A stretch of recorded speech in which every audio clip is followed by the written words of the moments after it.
This incident occurred in Oba, a town in Anambra State, Nigeria. Some pantries caught fire just as it was about to rain. The likely cause of the fire was a lightning strike during a thunderstorm, a natural phenomenon where electrical discharges from the atmosphere hit the ground. Lightning carries an extremely high voltage and often over 100 million volts and can instantly ignite inflammable materials like the dry fronds of palm trees.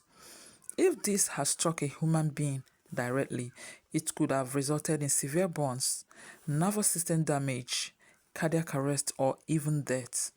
This event serves as a powerful reminder of the destructive force of nature, particularly during storms.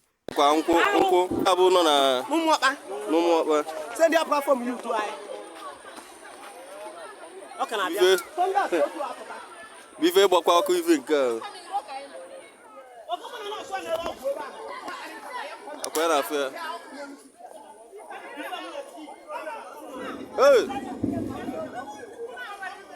Did you men before? Gagana for the thunder bucket abo, eh? That's your chair, woo!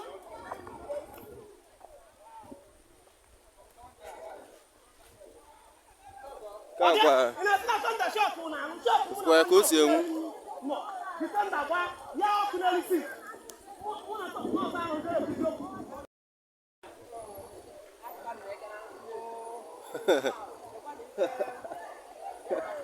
Hey! Kaka, Lu. I couldn't become Kaka when Jibio. Nkune ọkụ tonda gba ọkụ a na-enwu n'elu nkwụ.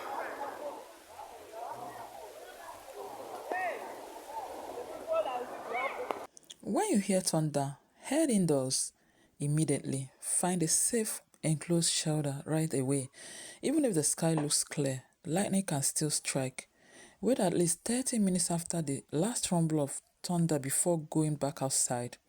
Avoid swimming, bathing, or using plumbing fixtures during thunderstorms. And refrain from using electronic devices connected to electrical outlets. Stay away from tall objects and avoid standing near them, especially in open areas like fields and beaches.